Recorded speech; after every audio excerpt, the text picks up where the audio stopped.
Hello student. मैं के sir आप लोग का आज फिर से स्वागत है मेरे YouTube channel AK variety academy में। आज हम लोग जैसा कि आप लोग जानते हैं कि हम फिजिक्स को आगे बढ़ा रहे हैं। चैप्टर 1 को प्रकाश के परावर्तन को, इसके ठीक पीछे वाले वीडियो में हम क्या बताए हैं, प्रतिबिंब के बारे में और समतल दर्पण के बारे में, और एक न्यूमेरिकल हुआ था। बहुत ही इंपॉर्टेंट कल का क्लास हुआ था। कल का क्लास लगभग आपको 5 मार्क्स दिया था और बहुत ही इंपॉर्टेंट था। और आप लोग को एक होमवर्क हम दिए थे, वास्तविक प्रतिबिंब और काल्पनिक प्रतिबिंब में अंतर, जो बहुत ही इजी था लिखना। वास्तविक प्रतिबिंब का एक डिफिनेशन लिख देंगे और काल्पनिक प्रतिबिंब का। वास्तविक प्रतिबिंब में क्या होता है, वस्तु के अपेक्षा उल्टा प्रतिबिंब बनता है। काल्पनिक में सीधा प्रतिबिंब बनता है। वास्तविक प्रतिबिंब को पर्दे प्राप्त किया जा सकता है और काल्पनिक को नहीं प्राप्त किया जा सकता। कल का ये क्लास हुआ था। आज जब हम लोग आज के जो क्लास, आज से जो क्लास स्टार्ट हो रहा है, बहुत ही इंपॉर्टेंट क्लास से स्टार्ट हो रहा है, क्योंकि यहाँ से अब जो भी क्लास, प्रतिदिन का क्लास बहुत ही इंपॉर्टेंट होने वाला है और रोज का क्लास आपको 2 से 3 मार्क्स देगा।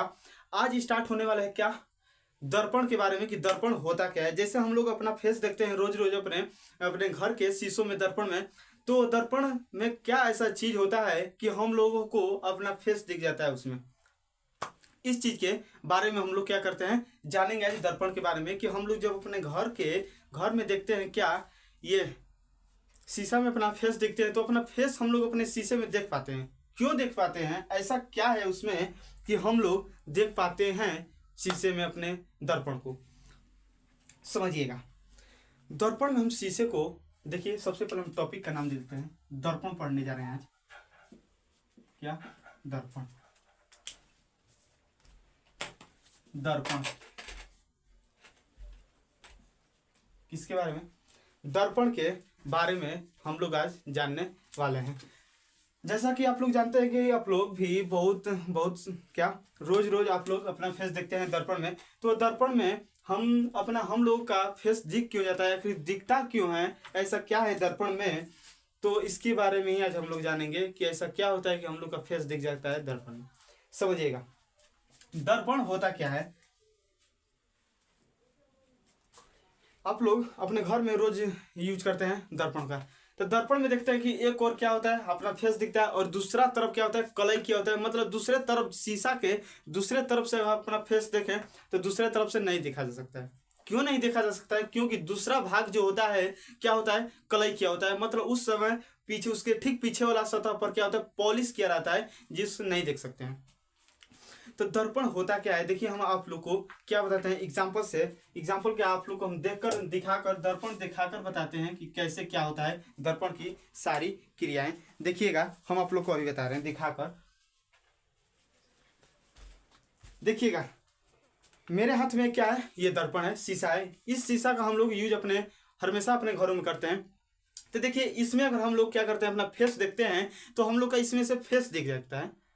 आखिर क्यों इसमें से हम लोग को फेस दिख रहा है, और इस शीशे को हम निकालेंगे और शीशा का, तो हालांकि वो जो हम आपको दर्पण दिखाएं, उसमें हम जो दिखाए, उस भाग को दिखाएं, उसमें से हमको फेस दिखता है। आखिर फेस दिख क्यों जाता है, तो देखिए समझिएगा। हम लोग जानते हैं कि वो मेरा शीशा है, शीशा है। और पदार्थ के बारे में हमको क्या पढ़ाए थे, उसको सबसे पहले छोड़िए। देखिए, हम मान लेते हैं ये हमारा हाथ शीशा है, और जब प्रकाश को गुजारेंगे तो इस शीशा से टकरा कर आ जाता है, पार नहीं कर पाता है। क्या होता है, टकरा कर आ जाता है। पार कब करेगा, जब दोनों तरफ हम फेस देख सकते हैं। फेस दोनों तरफ नहीं देख पाते हैं, एक को देखते हैं और एक तरफ कलाई क्या होता है, नहीं देख सकते हैं। मतलब दर्पण होता क्या है, दर्पण वैसा चिकनी या पॉलिश सतह को कहते हैं, उसका वो सतह हमारा चिकना होता है। तो ये क्या होता है, मेरा दर्पण होता क्या है, कि दर्पण वह चिकनी या पॉलिश सतह होता है जिसका क्या होता है, जिससे प्रकाश का परावर्तन संभव हो सके। परावर्तन का मतलब होता है टकरा कर आ सके, वो क्या कहलाता है, परावर्तन कहलाता है। तो यही मेरा बात हुआ था कि दर्पण क्या होता है, वह चिकनी या पॉलिश सतह जिससे प्रकाश का परावर्तन संभव हो सके। तो जो हम लोग के घर में यूज होता है शीशा, उस पर अगर लेजर लाइट मारिएगा तो टकरा कर आ जाएगा, मतलब वह मेरा दर्पण कहलाएगा। तो वह चिकनी या पॉलिश सतह जिससे प्रकाश का परावर्तन संभव है, मतलब प्रकाश टकरा कर आ जाएगा, तो मेरा क्या कहलाएगा, दर्पण कहलाएगा। जैसे मान लेते हैं ये मेरा कोई दर्पण है, राइट, ये कोई दर्पण है। इससे जब प्रकाश गुजारेंगे तो प्रकाश टकरा कर क्या जाता है, आ जाता है। मतलब यह चिकनी या पॉलिश सतह जिससे प्रकाश का परावर्तन संभव होता है, तो मेरा क्या कहलाता है, वो दर्पण कहलाता है। तो लिखेंगे, वह चिकनी या पॉलिश सतह जिसमें प्रकाश चिकनी या पॉलिश सतह, वह चिकनी या पॉलिश सतह जिसमें प्रकाश का परावर्तन संभव होता है। वह चिकनी या पॉलिश सतह जिससे प्रकाश का परावर्तन संभव होता है क्या कहलाता है? मेरा दर्पण कहलाता है। उसे ही क्या कहते हैं? दर्पण कहते हैं। दर्पण समझ गए कि वह चिकनी या पॉलिश सतह, पॉलिश मतलब कलई किया होता है, वह चिकनी या पॉलिश सतह जिससे प्रकाश का परावर्तन संभव हो सकता है वो मेरा क्या कहलाता है? दर्पण कहलाता है। आप लोग अपना मोबाइल पर भी क्या करिएगा, अगर लेजर लाइट मारिएगा तो वो क्या करेगा? टकरा कर आ जाएगा, मतलब वो सतह मेरा परावर्तन का काम कर रहा है, प्रकाश का परावर्तन उससे संभव है। अगर जिससे प्रकाश का परावर्तन संभव होगा प्रकाश टकरा कर आ जाएगा तो समझ जाइए वो मेरा दर्पण का काम करेगा। उसमें हम लोग अपना फेस देख सकते हैं तो वो क्या कहलाता है? मेरा दर्पण कहलाता है। तो दर्पण वह चिकनी या पॉलिश सतह जिससे प्रकाश का परावर्तन संभव हो सके क्या कहलाता है? मेरा दर्पण कहलाता है। समझिए दर्पण को दो भागों में बांटा गया है। कितने भागों में? दो, मतलब दर्पण मेरा दो प्रकार का होता है। समझिएगा दर्पण कितने प्रकार का? दो प्रकार का होता है। एक समतल दर्पण, दूसरा गोलीय दर्पण। गोलीय दर्पण हम आपको पहले बता चुके, समतल दर्पण के बारे में इसको तो पहले बता चुके, अब इसको बारे में जरूरी नहीं बताना क्योंकि हम आप लोग को ये बता चुके क्या होता है समतल दर्पण। गोलीय दर्पण क्या होता है समझिए। अब यहाँ से पूरा स्टार्ट होता है इस चैप्टर का धमाकेदार टॉपिक। गोलीय दर्पण होता क्या है समझिएगा। गोलीय कहने से मतलब गोला, मान लेते ये मेरा गोला है, राइट, ये गोलीय दर्पण मतलब गोलीय दर्पण वह खोखले गोले का भाग होता है। गोलीय दर्पण देखिए इस तरह और अच्छे समझ में आएगा, इसको अभी मत समझिए, इतना समझिए कि गोलीय दर्पण मेरा दो प्रकार का होता है। उत्तल दर्पण और दूसरा अवतल दर्पण। उत्तल और अवतल ये मतलब इसको उत्तल दर्पण और अवतल दर्पण।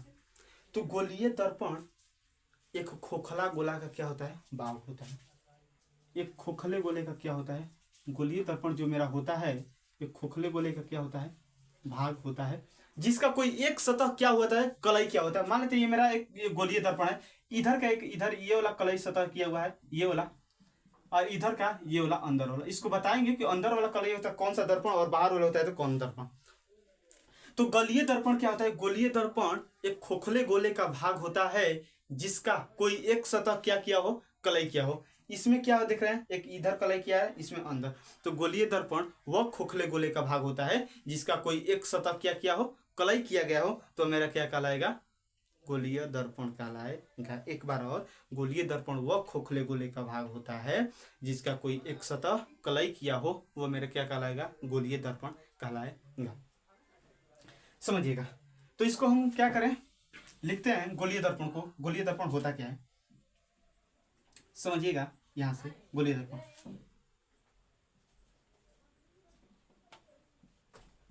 गोलीय दर्पण वह खोखले गोले का भाग होता है, वह खोखले गोले का भाग होता है जिसका एक सतह कलई किया होता है, उसे गोलीय दर्पण कहते हैं। क्या कहते हैं? गोलीय दर्पण कहते हैं। समझ में आ गया? तो गोलीय दर्पण क्या होता है? गोलीय दर्पण वह खोखले गोले का भाग होता है जिसका कोई एक सतह क्या किया हो? कलई किया गया हो, जिससे कोई एक सतह कलई किया होता है, मेरा क्या कहलाता है? गोलीय दर्पण कहलाता है। गोलीय दर्पण को दो बराबर भाग में बांट दिया गया, उत्तल दर्पण अवतल दर्पण। समझ गए? अब इसके बारे में जानेंगे, बहुत ही इंपॉर्टेंट अब टॉपिक स्टार्ट होने वाला है, बहुत ही इंपॉर्टेंट। समझ गए? तो इस बारे में दोनों को जानेंगे और इससे संबंधित हम लोग जानेंगे पॉइंट के बारे में कि होता क्या है ये सब। गोलीय दर्पण से कुछ रिलेटेड पॉइंट है जो बहुत ही महत्वपूर्ण है, बहुत ही ज्यादा रोल करेगा इस चैप्टर को समझने में।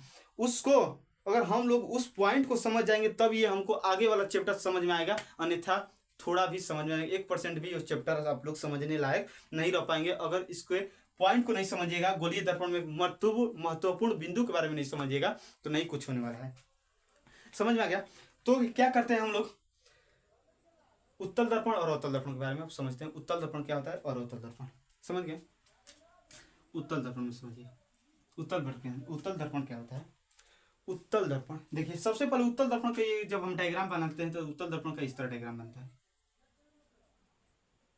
जिसके अंदर वाला सतह कलई किया गया, जिसके अंदर वाला सतह कलई किया होता है वो मेरा क्या कहलाता है, उत्तल दर्पण कहलाता है। तो लिखाएगा वैसा गोलीय दर्पण। गोलीय दर्पण क्यों लिख रहे हैं? क्योंकि उत्तल दर्पण किसका भाग है, गोलीय दर्पण का। तो हम लोग कहेंगे वैसा गोलीय दर्पण जिसका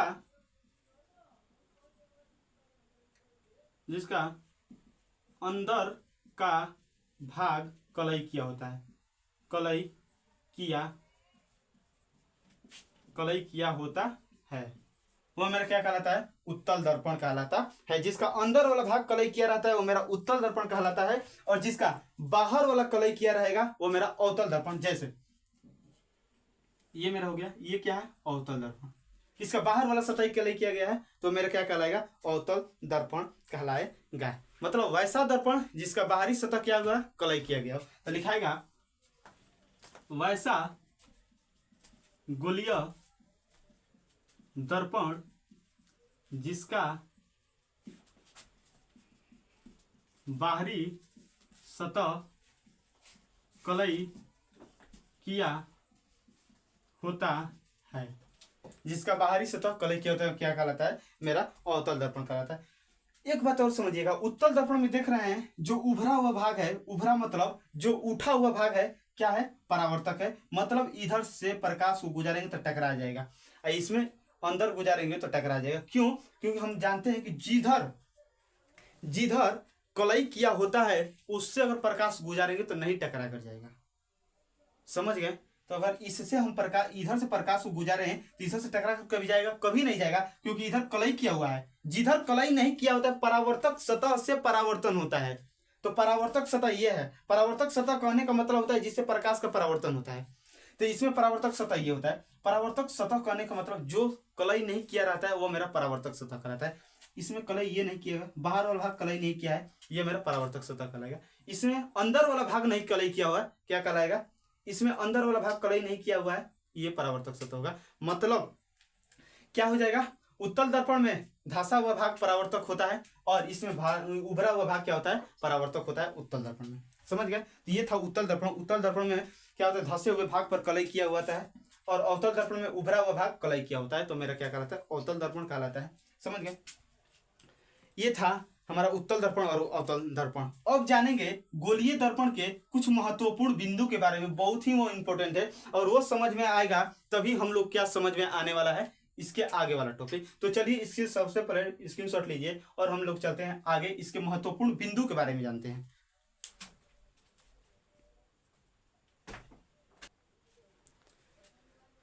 चलिए अब करते हैं, आगे बढ़ते हैं। क्या जानने वाले हैं अब, गोलीय दर्पण से संबंधित कुछ महत्वपूर्ण बिंदु। गोलीय दर्पण से संबंधित कुछ महत्वपूर्ण बिंदु। गोलीय दर्पण से संबंधित कुछ महत्वपूर्ण बिंदु के बारे में समझिएगा। पहला बिंदु आता है क्या, ध्रुव के बारे में, कि ध्रुव होता क्या है, इसे P द्वारा सूचित किया जाता है। समझिएगा, गोलीय दर्पण से संबंधित हम बोल रहे हैं तो गोलीय दर्पण में दोनों दर्पण आ जाएगा, उत्तल और अवतल दोनों आ जाएगा। तो देखिए हम यहाँ पर क्या करते हैं, जैसे गोलीय दर्पण हम यहाँ पर जैसे एक उत्तल दर्पण ये हो जाएगा, जिसका अंदर वाला भाग कलई किया होता है वो उत्तल दर्पण होता है, और जिसका बाहरी भाग कलई किया होता है वो क्या होता है, अवतल दर्पण। तो ध्रुव क्या कहता है कि गोलीय दर्पण का मध्य बिंदु, गोलीय दर्पण उत्तल और अवतल, ये बताइए इसका मध्य बिंदु क्या कहलाएगा। मध्य बिंदु एकदम दर्पण के बीचों बीच का बिंदु इसका ये बिंदु कहलाएगा, इसका ये बिंदु कहलाएगा। तो गोलीय दर्पण का मध्य बिंदु मेरा क्या कहलाता है, ध्रुव कहलाता है। तो लिखाएगा गोलीय दर्पण के मध्य बिंदु को ध्रुव कहते हैं। गोलीय दर्पण का मध्य बिंदु क्या कहलाता है, ध्रुव कहलाता है। ये गोलीय दर्पण का ये मध्य बिंदु, इसका ये हो जाएगा, इसका ये बीचों बीच का जो होता है मेरा बिंदु मध्य बिंदु कहलाता है। समझ आ गया। दूसरा आता है वक्रता केंद्र। वक्रता केंद्र, वक्रता केंद्र हम लोग किसको कहते हैं, केंद्र हम लोग किस में देखते हैं, वृत्त में देखते हैं। एक गोला में हमको, एक गोला का जो बीच वाला भाग होता है, बिंदु होता है, वो मेरा क्या कहलाता है, केंद्र कहलाता है। तो वक्रता केंद्र ठीक इससे रिलेटेड है, लेकिन हमको जानना है गोलीय दर्पण का वक्रता केंद्र। गोलीय दर्पण में ये आ जाएगा और ये आ जाएगा। समझिए, ये सब जो दर्पण है ये खोखला गोला का भाग है। कैसे भाग है, देखिए इसको अगर हम पूरा करेंगे तो इस तरह इधर बढ़ाएंगे, इस तरह गोला एक बन गया, और इस तरह बढ़ाए इधर एक गोला बन गया, राइट। इसका मध्य बिंदु इसका बीच में, इसके बीच में, ये मेरा वक्रता केंद्र कहलाएगा। कैसे फाइंड करेंगे कि गोलीय दर्पण जिस खोखले गोले का भाग होता है, ये गोलीय दर्पण उत्तल और अवतल एक खोखले गोले का भाग है।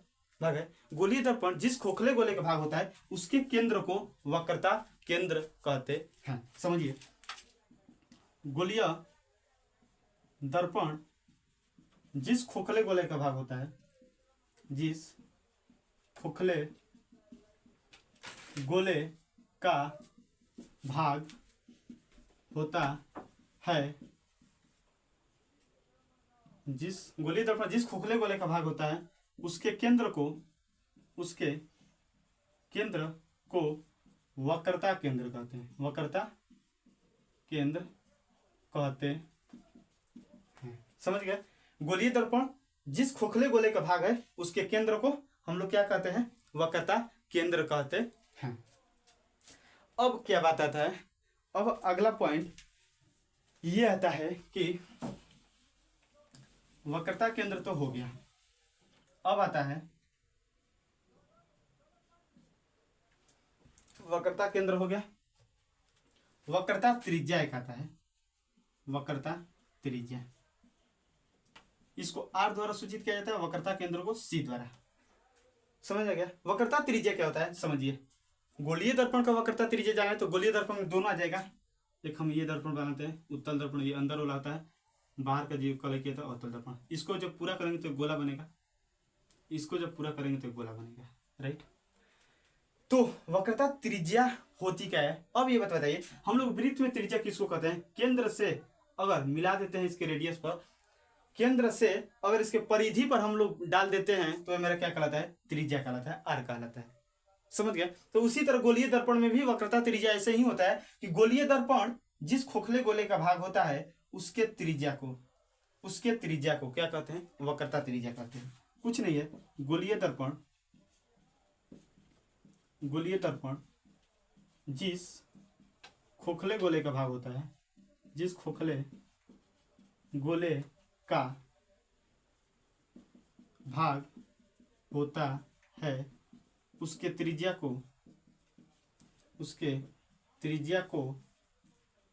वक्रता त्रिज्या कहते हैं। उसके त्रिज्या को क्या कहते हैं, वक्रता त्रिज्या कहते हैं। समझ गए। वक्रता त्रिज्या, गोलीय दर्पण जिस खोखले गोले का भाग होता है उसके त्रिज्या को क्या कहते हैं, वक्रता त्रिज्या हम लोग क्या कहते हैं, वक्रता त्रिज्या कहते हैं। दर्पण का वक्रता त्रिज्या कहते हैं। समझ गए। तो गोलीय दर्पण जिस खोखले गोले का भाग होता है उसके त्रिज्या को वक्रता त्रिज्या हम लोग क्या कहते हैं। समझ गए। अब एक पॉइंट आता है मुख्य अक्ष, मुख्य या प्रधान अक्ष, मुख्य या प्रधान अक्ष, मुख्य या प्रधान अक्ष। समझिएगा क्या होता है, मुख्य अक्ष या प्रधान अक्ष क्या होता है, समझिएगा। हम गोलीय दर्पण की बात कर रहे हैं। देखिए एकदम सीधा सीधे हम क्या करते हैं, गोला बनाते रहे, एक गोला बना दिए। इसके हम क्या कर रहे हैं, एक पीछे वाला भाग कलर कर दे रहे हैं, इसके अंदर वाला एक के में कर दे रहे हैं। ये मेरा अवतल दर्पण, ये उत्तल दर्पण,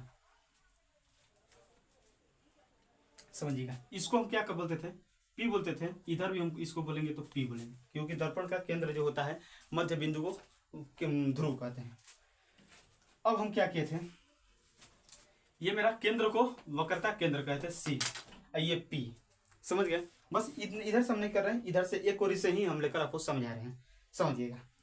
मुख्य अक्ष क्या होता है, मुख्य अक्ष वक्रता केंद्र और ध्रुव से होकर जाने वाली रेखा को क्या कहते हैं, वक्रता केंद्र और ध्रुव से होकर जाने वाली रेखा को हम लोग क्या कहते हैं, मुख्य अक्ष कहते हैं। क्या लिखेंगे, मुख्य अक्ष क्या लिखेंगे, गोलीय दर्पण, गोलीय दर्पण जिस खोखले गोले का भाग होता है, छोड़िए इतना लिखना कोई जरूरी नहीं है, इतना लिखेंगे कि क्या लिखेंगे, वक्रता केंद्र एवं ध्रुव से होकर जाने वाली रेखा को मुख्य अक्ष कहते हैं। इसी को प्रधान अक्ष भी कहते हैं, कोई दिक्कत नहीं, लिख सकते हैं। तो मुख्य अक्ष क्या होता है, वक्रता केंद्र और सी से, सॉरी वक्रता केंद्र सी और ध्रुव पी, मतलब वक्रता केंद्र और ध्रुव से होकर जाने वाली जो रेखा होती है क्या कहलाती है, मेरा वक्रता, सॉरी मुख्य अक्ष कहलाती है। समझ में आ गया इतना। अब अगला पॉइंट है 5th नंबर, द्वारक। क्या होती है द्वारक, की होती क्या है, समझिएगा। द्वारक क्या होता है, हम मान लेते हैं ये मेरा एक दर्पण है, अवतल दर्पण। द्वारक होता क्या है, गोलीय दर्पण का जो व्यास होता है, गोलीय दर्पण का परावर्तक सतह का व्यास, गोलीय दर्पण में उत्तल और अवतल दोनों आ जाएगा, हम बस उत्तल अवतल बनाए हैं, आप लोग देख सकते हैं उत्तल भी बनाकर, कोई दिक्कत नहीं, सेम वही होगा। तो ये देखिए द्वारक क्या होता है कि गोलीय दर्पण का परावर्तक सतह, ये देखिए इसमें परावर्तक सतह कौन होगा, हम बताएं कि परावर्तक सतह उस सतह को कहते हैं जो सतह कलई नहीं किया होता है, और जिस पर कलई नहीं किया है वह जान जाइए परावर्तक सतह है, उसका परावर्तन का, सॉरी प्रकाश का परावर्तन हो जाएगा। तो ये देखिए इसमें अंदर वाला भाग कलई नहीं किया हुआ, मतलब ये परावर्तक सतह है, प्रकाश का परावर्तन हो सकता है। तो इसके ये जो कलई नहीं किया होता है वो क्या कहते हैं, परावर्तक सतह, परावर्तक सतह कहते हैं जो कलई नहीं किया होता है। तो गोलीय दर्पण का परावर्तक सतह का जो व्यास होता है, व्यास, ये जो हमारा ये जो व्यास है, व्यास वो क्या कहलाती है, त्रिज्या का, सॉरी द्वारक कहलाती है। तो लिखाएगा गोलीय दर्पण का, गोलीय दर्पण का, गोलीय दर्पण जिस खोखले गोले का भाग होता है, जिस, सही इस तरह लिखे, गोलीय दर्पण के गोलीय दर्पण के व्यास, गोलीय दर्पण के व्यास नहीं, गोलीय दर्पण परावर्तक सतह लिखना बहुत जरूरी है, गोलीय दर्पण के परावर्तक सतह का व्यास, गोलीय दर्पण परावर्तक सतह के व्यास को द्वारक कहते हैं। समझ गए, ये सारी पॉइंटें थी जो बहुत ही इंपॉर्टेंट है इसको समझने के लिए, आगे वाले चैप्टर को समझने के लिए, समझ गए। अगर इतना पॉइंट आप लोगों को क्या होता है, अगर इतना पॉइंट आप लोगों को समझ में आता है तो क्या कहलाता है, तो क्या हो जाएगा, आगे का टॉपिक बहुत ही समझ में। एक बार और, ध्रुव क्या होता है, ध्रुव गोलीय दर्पण का मध्य बिंदु जो होता है मेरा ध्रुव कहलाता है। वक्रता केंद्र क्या होता है, उसके जो केंद्र, मान लेते वृत्त का जो केंद्र होता है उसका हम लोग केंद्र कहते हैं। तो गोलीय दर्पण जिस खोखले गोले का भाग होता है उसके केंद्र को वक्रता केंद्र, और गोलीय दर्पण जिस खोखले गोले का भाग होता है उसके त्रिज्या को वक्रता त्रिज्या। और क्या होता है मुख्य अक्ष, मतलब मुख्य अक्ष बहुत ही ईजी है, मुख्य एक इस तरह बोलेंगे, वक्रता केंद्र और ध्रुव से होकर जाने वाली रेखा में रेखा कहलाती है वक्र, सॉरी मुख्य अक्ष या प्रधान अक्ष कहलाती है। और द्वारक क्या कहलाता है, गोलीय दर्पण का परावर्तक सतह का जो व्यास होता है वो मेरा, गोलीय दर्पण के परावर्तक सतह का ये जो हमारा व्यास होता है क्या कहलाता है, द्वारक कहलाता है। समझ गए। ध्रुव को P द्वारा सूचित किया जाता है, वक्रता केंद्र को C से, वक्रता त्रिज्या को R से सूचित किया जाता है। समझ गए। ये बहुत ही इंपॉर्टेंट है पॉइंट, और ये समझ में रहेगा, आएगा और माइंड में रहेगा, हमेशा घूमता रहेगा, तो क्या होगा, आगे वाला चैप्टर आप लोगों को बहुत मजा आएगा समझने में। आगे वाला चैप्टर का, इसी चैप्टर में आगे जो आएगा बहुत ही मजा आएगा आप लोग को समझने में। समझ में आ गया आप लोग को।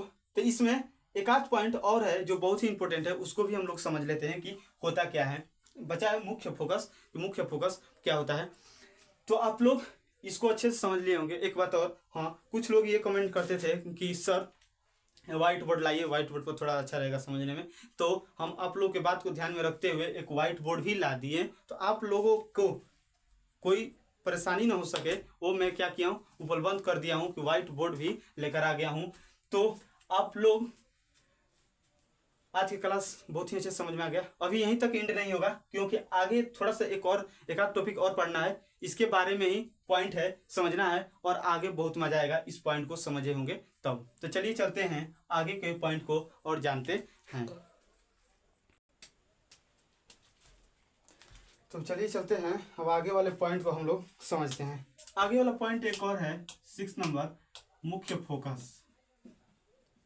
मुख्य फोकस, मुख्य फोकस को कैपिटल F द्वारा सूचित किया जाता है। मुख्य फोकस होता क्या है समझिएगा। गोलीय दर्पण, जैसे हम मान लेते हैं कि ये अवतल दर्पण, ये हमारा है, ये अवतल दर्पण है, ये क्या होता है, मुख्य अक्ष होता है। मुख्य अक्ष कैसे होता है, ये हमारा ध्रुव P है, यहाँ पर वक्रता केंद्र क्या होता है, C होता है। तो C और P से जाने वाली रेखा मेरा क्या होती है, मुख्य अक्ष कहलाती है। तो ये मेरा मुख्य अक्ष। क्या होता है दर्पण में कि मुख्य अक्ष में जब मुख्य अक्ष के जब समांतर किरण आ रही है, देखिए ये मुख्य अक्ष के समानांतर ये किरण है कि नहीं, एक दूसरे के समानांतर है, तो टकरा कर कहाँ जाती है, टकरा कर आ जाती है मुख्य अक्ष पर। मुख्य अक्ष के इस बिंदु पर आती है, मुख्य अक्ष के जिस बिंदु पर टकरा कर आती है उसी बिंदु को हम लोग क्या कहते हैं, मुख्य फोकस। मतलब मुख्य फोकस क्या होता है कि मुख्य अक्ष के समांतर आती प्रकाश की किरणें, मुख्य अक्ष के समांतर आती प्रकाश की किरणें दर्पण से टकराकर मुख्य अक्ष के जिस बिंदु पर मिलती है उस बिंदु को क्या कहते हैं, मुख्य फोकस कहते हैं। क्या लिखेंगे कि इस तरह लिखेंगे, मुख्य अक्ष के समांतर आती प्रकाश की किरणें दर्पण से परावर्तन के बाद, परावर्तन मतलब टकराने के बाद, मतलब परावर्तन के बाद मुख्य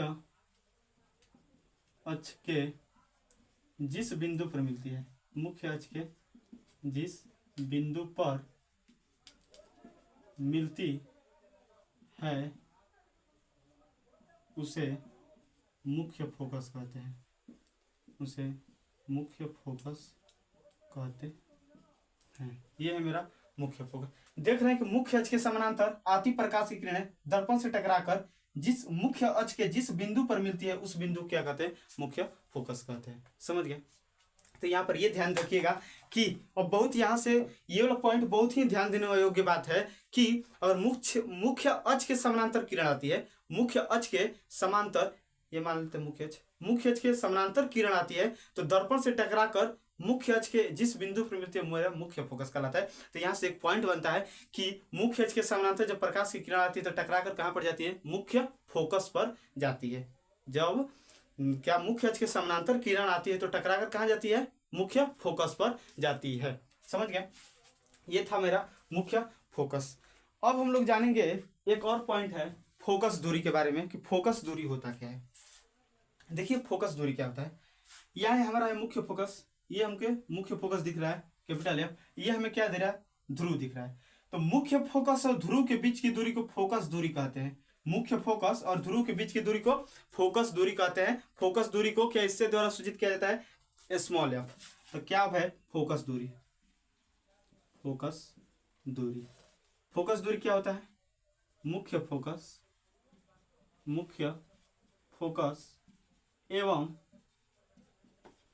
ध्रुव के बीच की दूरी को फोकस दूरी कहते हैं।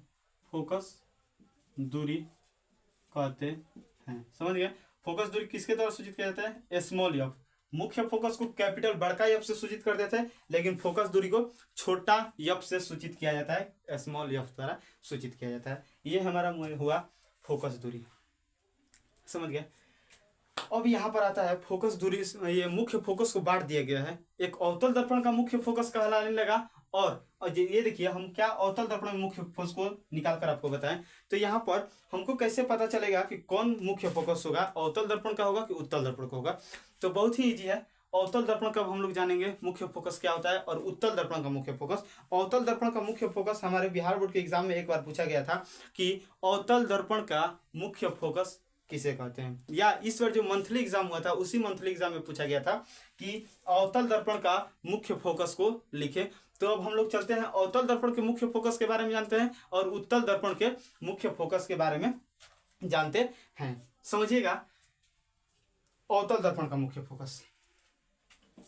अवतल दर्पण, अवतल दर्पण का मुख्य फोकस।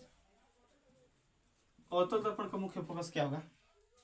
कुछ नहीं, अवतल दर्पण का मुख्य फोकस मतलब खाली उसमें लगा दें, इसमें जो हम फोकस दूरी के जो डिफिनेशन लिखवाए हैं उसमें खाली अवतल दर्पण लगा दीजिए। कैसे लगाएंगे?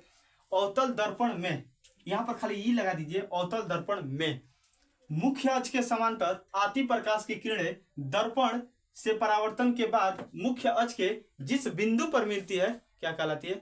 मेरा कहलाती है अवतल दर्पण का मुख्य फोकस। क्या लिखाएगा?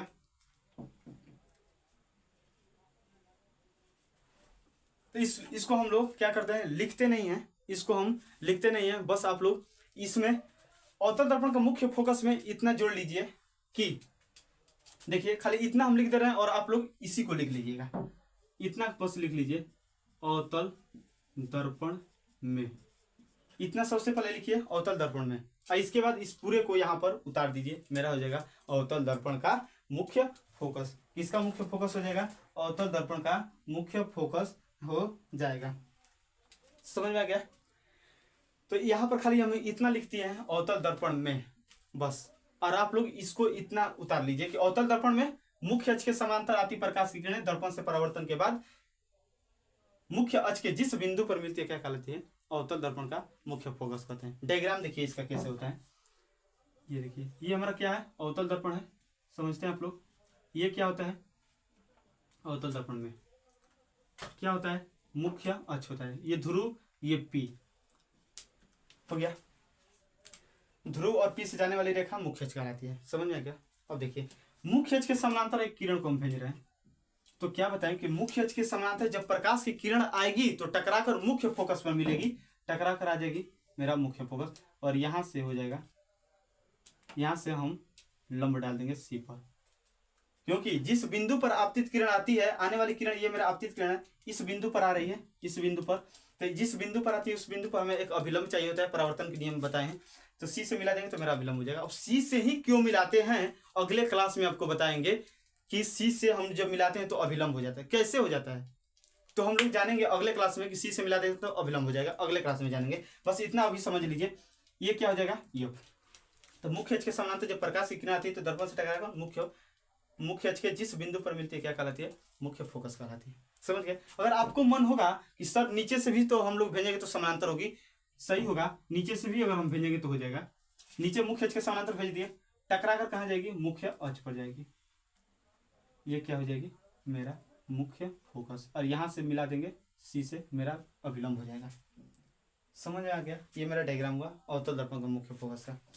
अगला आता है उत्तल दर्पण का मुख्य फोकस। उत्तल दर्पण का मुख्य फोकस, मुख्य फोकस इसमें भी वही करना है, बस इतना जोड़ लीजिए उत्तल दर्पण में, उत्तल दर्पण में। और उसके बाद ये क्या इसको उतारने से पहले एक चेंज करना है कि उत्तल दर्पण में लिखिएगा, उत्तल दर्पण में मुख्य अक्ष के समांतर आती प्रकाश की किरणें दर्पण से परावर्तन के बाद मुख्य अक्ष के जिस बिंदु पर मिलती हुई प्रतीत होती है, मिलती है नहीं, मिलती हुई प्रतीत होती है तो क्या कहलाती है? उत्तल दर्पण का मुख्य फोकस। इसमें प्रतीत होना लगाना है, क्योंकि उत्तल दर्पण में क्या लगाना है? प्रतीत होती है। तो उत्तल दर्पण में मुख्य अक्ष के समांतर आती प्रकाश की किरणें दर्पण से परावर्तन के बाद मुख्य अक्ष के जिस बिंदु पर मिलती है, या जिस बिंदु पर मिलती है, इसको नहीं लिखेंगे ना चाहते हैं, इस तरह भी लिख सकते हैं कि उत्तल दर्पण में मुख्य अक्ष के समांतर आती प्रकाश की किरणें दर्पण से परावर्तन के बाद मुख्य अक्ष के जिस बिंदु पर मिलती हुई प्रतीत होती है तो क्या कहलाती है? उत्तल दर्पण का मुख्य फोकस। प्रतीत लगाइएगा, मेरा हो जाएगा उत्तल दर्पण का मुख्य फोकस। समझ में आ गया? इसका डायग्राम देखिएगा कैसे बनता है। ये मेरा क्या हो गया? उत्तल दर्पण। अंदर वाला भाग कलई किया रहता है उत्तल दर्पण। ये क्या होगा? मुख्य फोकस। ये P हो गया, राइट। ये इधर हो गया C। अब कोई बोलेगा सर इधर C क्यों होगा, इधर न होगा? इधर कैसे होगा? इसको जब एक गोला बनाइएगा, इस तरह गोला बनाइएगा तो गोला का केंद्र इस तरह, गोला हमारा ये बन रहा है तो गोला के ना अंदर केंद्र होता है, बाहर केंद्र होता है।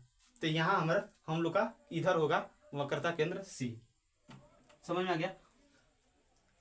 अब हम लोग क्या करते हैं समझिएगा। मुख्य अक्ष के समानांतर किरण भेजेगा, मुख्य अक्ष के समानांतर किरण भेज दी, राइट। टकरा कर चली जाएगी ऊपर। अब कोई कहेगा सर टकरा कर ऊपर ही क्यों जाएगी, नीचे क्यों नहीं आएगी? कल के क्लास में बहुत अच्छे से समझाएंगे कि ऊपर ही क्यों गई है। यहाँ पर एक जिस बिंदु पर आपतित किरण आती है उस बिंदु पर अभिलंब चाहिए। इस बिंदु को C से मिला देंगे तो मेरा अभिलंब हो जाएगा। समझ गए? इसको जब ये जो किरण ऊपर गई है उसको जब हम देखेंगे पीछे बढ़ाएंगे तो एक बिंदु मिलेगा। इस बिंदु को हम लोग कहते हैं मुख्य फोकस F। नीचे भी भेज सकते हैं, टकरा कर नीचे आ जाएगी। इस पर अभिलंब चाहिए, C से मिला देंगे तो ये मेरा अभिलंब हो जाएगा। और इस जो नीचे आई है उसको जब पीछे बढ़ाएंगे तो मुख्य अक्ष के जिस बिंदु पर जाकर मिलेगी वो मेरा मुख्य फोकस कहलाएगा। तो ये था उत्तल दर्पण का मुख्य फोकस और अवतल दर्पण का मुख्य फोकस। एक बार और, अवतल दर्पण में मुख्य अक्ष के समांतर आती प्रकाश की किरणें दर्पण से परावर्तन के बाद मुख्य अक्ष के जिस बिंदु पर मिलती है वो क्या कहलाती है? अवतल दर्पण का मुख्य फोकस। और उत्तल दर्पण में मुख्य अक्ष के समांतर आती प्रकाश की किरणें दर्पण से परावर्तन के बाद मुख्य अक्ष के जिस बिंदु पर मिलती हुई प्रतीत होती है। यहाँ पर देखिए डॉटेड लाइन से सूचित कर रहे हैं, मतलब प्रतीत हो रही है, बस अनुभव कर रहे हैं कि ये मिल रही है। तो क्या कहलाएगी? उत्तल दर्पण का मुख्य फोकस। आई होप आप लोगों को क्लास ये बहुत ही अच्छे से समझ में आया होगा। अगर आज की क्लास आप लोगों को समझ में आया होगा तो प्लीज एक लाइक, कमेंट, शेयर और सब्सक्राइब कीजिएगा। और आप लोगों को इसका नोट्स चाहिए तो डिस्क्रिप्शन बॉक्स में एक लिंक दिया हुआ है इसका नोट्स का, उस पर जाकर क्लिक कीजिएगा तो डायरेक्ट मिल जाएगा आपको लिंक। समझ में आ गया? तो आज की क्लास आप लोगों को कैसा लगा ये कमेंट में बताइएगा। और जो आज के बाद मतलब एक दिन बाद अब जो क्लास मतलब कल क्लास होने वाला है, कल का क्लास बहुत ही इंपॉर्टेंट होने वाला है, क्योंकि अब पढ़ेंगे हम लोग प्रतिबिंब निर्माण, जिससे एग्जाम में बहुत ज़्यादा क्वेश्चन बनता है, बहुत ज़्यादा क्वेश्चन बनता है। तो अब हम लोग जानेंगे किसके बारे में? प्रतिबिंब निर्माण के बारे में। कल इसको जानेंगे। तो आज की क्लास आप लोगों को बहुत अच्छे से समझ में आएगा, और अच्छे से समझ में आएगा तो प्लीज़ एक लाइक, कमेंट और शेयर कीजिएगा और सब्सक्राइब करते रहिएगा ताकि सबसे पहले वीडियो आप लोग तक पहुँचे। वीडियो देखने के लिए आप लोग को दिल से थैंक यू।